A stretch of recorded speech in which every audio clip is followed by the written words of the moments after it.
নমস্কার, আসসালামু আলাইকুম। আমি আপনাদের বন্ধু অ্যাডভোকেট আসিফ রেজা আনসারি। আপনারা জানেন এই এসআইআর প্রক্রিয়া বা ভোটার তালিকার বিশেষ নিবিড় সংশোধনী নিয়ে আমি বেশ কিছু ভিডিও করেছি এবং ওয়াকফ নিয়ে আমি বেশ কিছু ভিডিও করেছিলাম। আপনারা সমর্থন করেছেন, আমার ভিডিও শেয়ার করেছেন, অনেকে দেখেছেন এবং আমাকে ব্যক্তিগতভাবে ইনবক্সে মতামত দিয়েছেন। আমি সকলের কাছে কৃতজ্ঞ। আজকে আবার একটি নতুন ভিডিও নিয়ে আমি হাজির হয়েছি। আজকের টপিক লজিক্যাল ডিসক্রিপেন্সি। আপনারা জানেন ভোটার তালিকার একটি বিশেষ খসড়া প্রকাশিত হয়েছিল এবং তারপর এখন নতুন করে বহু মানুষকে শুনানির লাইনে দাঁড় করাচ্ছে নির্বাচন কমিশন। কমিশনের বক্তব্য, বহু মানুষের তথ্যের মধ্যে যৌক্তিক অসঙ্গতি রয়েছে। এই কমিশনের বক্তব্য কতটা যৌক্তিক নাকি অযৌক্তিক তা নিয়ে কিন্তু বিস্তর প্রশ্ন উঠছে। তার কারণ অনেকের ছোটোখাটো নামের বানানের ভুল কিংবা ইংরেজি বা বাংলার মধ্যে সামান্য তারতম্যের জন্য মানুষকে দীর্ঘক্ষণ লাইনে দাঁড় করিয়ে দেওয়া হচ্ছে। এমন কিছু নথি চাওয়া হচ্ছে যেগুলো সাধারণ মানুষের কাছে থাকে না। যারা শিক্ষিত মানুষ কিংবা 2 বা 3 প্রজন্ম ধরে শিক্ষিত বা অর্থশালী মানুষ তাদের হয়তো কাগজ থাকে, কিন্তু যারা প্রান্তিক শ্রেণীর মানুষ তাদের কাছে কোনো কাগজ নেই।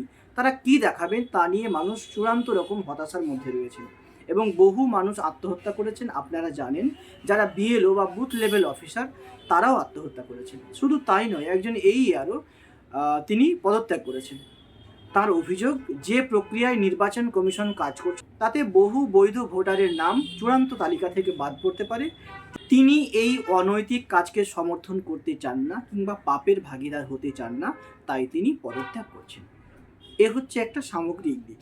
তার বাইরে গিয়ে সত্যি নির্বাচন কমিশন কি লজিক্যাল ডিসক্রিপেন্সির নামে মানুষকে হয়রানি করছে নাকি একটি বিশেষ সম্প্রদায়কে টার্গেট করছে?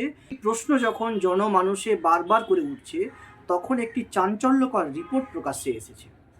সবর ইনস্টিটিউট, আপনারা জানেন প্রতীচী ট্রাস্টের অন্যতম একজন গবেষক সাবির আহমেদ পরিচালিত একটি সংস্থা সবর ইনস্টিটিউট, তারা একটি গবেষণা প্রতিবেদন সামনে এনেছে এবং তাদের এই প্রতিবেদন বা পরিসংখ্যান বলছে লজিক্যাল ডিসক্রিপেন্সির নামে মূলত মুসলিমদেরই টার্গেট করা হচ্ছে।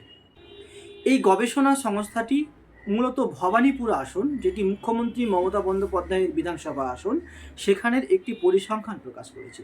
তাদের গবেষণালব্ধ তথ্য বলছে এই লজিক্যাল ডিসক্রিপেন্সির নামে যাদেরকে লাইনে দাঁড় করানো হচ্ছে কিংবা নথি চাওয়া হচ্ছে তাদের 51.81% হচ্ছে মুসলিম সম্প্রদায় এবং নন মুসলিম সম্প্রদায় হচ্ছে মাত্র 48%। এবং এই লজিক্যাল ডিসক্রিপেন্সির যদি আমরা সামগ্রিক চিত্রকে আমরা তুলে ধরতে চেষ্টা করি তাহলে দেখতে পাবো ভবানীপুর বিধানসভা কেন্দ্রের অধীনে টোটাল যে জনসংখ্যা আছে, অর্থাৎ মুসলিমদের জনসংখ্যা আছে, তার প্রায় 20% মুসলিম এই লজিক্যাল ডিসক্রিপেন্সির দ্বারা ক্ষতিগ্রস্ত হয়েছে।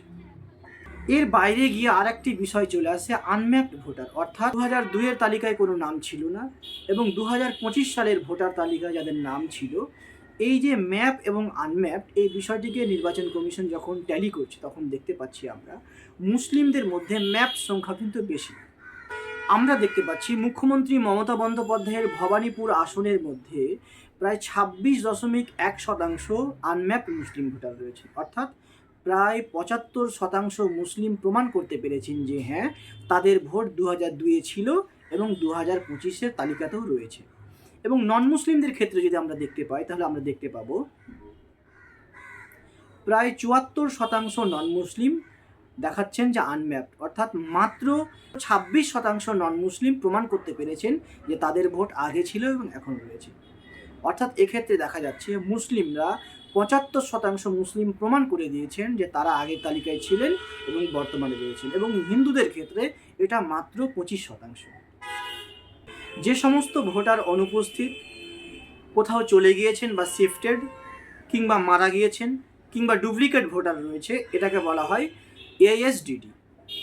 এই ASDDর যে পরিসংখ্যান সেখানে আমরা দেখতে পাচ্ছি মুসলিমদের নাম বাদ পড়েছে মাত্র 22.66% এবং নন মুসলিম অর্থাৎ যারা মুসলিমের বাইরে তাদের বাদ পড়েছে প্রায় 77.33%। অর্থাৎ এই খসড়া তালিকায় যাদের নাম বাদ পড়েছে, অর্থাৎ টোটাল যদি আমরা জনসংখ্যা ধরি বা ভোটার ধরি তাহলে দেখতে পাবো যে 75 বা 76% মুসলিমের নাম সেখানে রয়েছে এবং নন মুসলিমদের ক্ষেত্রে মাত্র 23 বা 24% তার নাম রয়েছে, অর্থাৎ বাকি সমস্ত নাম বাদ পড়েছে। এখানে প্রমাণিত হয় যে মুসলিমরা এখানকার স্থায়ী ভোটার, তাদের আগে নাম ছিল এবং এখনও রয়েছে, এবং কোনো অবৈধ ভোটার ছিল না। এবং নন মুসলিমদের ক্ষেত্রে বহু অবৈধ ভোটার, সেটা মৃত হতে পারে, শিফটেড হতে পারে, কিংবা অনুপস্থিত হতে পারে, রয়েছে। আরেকটি পরিসংখ্যান বলছে যাদের নাম এই ভোটার তালিকা থেকে বাদ পড়েছে, অর্থাৎ খসড়া ভোটার তালিকা থেকে যাদের নাম বাদ পড়েছে, তাদের 18.81% টাইটেল হচ্ছে দাস। অর্থাৎ দাস পদবীধারীদের প্রায় 18.81% নাম এই খসড়া তালিকা থেকে বাদ পড়েছে। এর পরে পরে রয়েছে সিং প্রায় 13%, যাদব 7.63%, এবং রায়, সাউ, খাতুন ইত্যাদি রয়েছে। এবং এই লজিক্যাল ডিসক্রিপেন্সিতে যে সমস্ত সারনেম বা পদবীগুলো বেশি এফেক্টেড হয়েছে তার একটি পরিসংখ্যান বার করেছে সবার ইনস্টিটিউট। তাদের পরিসংখ্যান বলছে খাতুন যাদের সারনেম তাদের 14.17% মানুষ এর দ্বারা প্রভাবিত হয়েছে। তারপরে পরে রয়েছে খান প্রায় 10%, বেগম প্রায় 9%, দাস প্রায় 8%, পারভিন প্রায় 7%, আলম 6%, সাউ মাত্র 6%, ইত্যাদি ইত্যাদি। এই ভোটার তালিকার লজিক্যাল ডিসক্রিপেন্সির নামে যে মুসলিমদের সত্যি সত্যি হেনস্থা করা হচ্ছে তা আরেকটি পরিসংখ্যানে সুন্দরভাবে উঠে এসেছে। সবর ইনস্টিটিউটের একটি পরিসংখ্যান বলছে কলকাতার পার্শ্ববর্তী মেটিয়াবুরুজ বিধানসভার ক্ষেত্রে আমরা দেখতে পাচ্ছি যে এখানে লজিক্যাল ডিসক্রিপেন্সির ক্ষেত্রে নন মুসলিমদের শতাংশ হচ্ছে মাত্র 13%, এবং মুসলিম প্রায় 90% মানুষকে লজিক্যাল ডিসক্রিপেন্সির আন্ডারে ফেলা হয়েছে। অর্থাৎ লাইনে দাঁড় করানো হয়েছে প্রায় 90% মুসলিমকে। শুধু মেটিয়াবুরুজ নয়, মুসলিম অধ্যুষিত অঞ্চলগুলোতে ম্যাপড সংখ্যা হচ্ছে সব থেকে বেশি। অর্থাৎ পূর্ববর্তী ভোটার তালিকায় যাদের নাম ছিল এবং নতুন যে তালিকা যেখানে যাদের নাম রয়েছে এ মিল হচ্ছে বেশি, অথচ লজিক্যাল ডিসক্রিপেন্সির হার বেশি।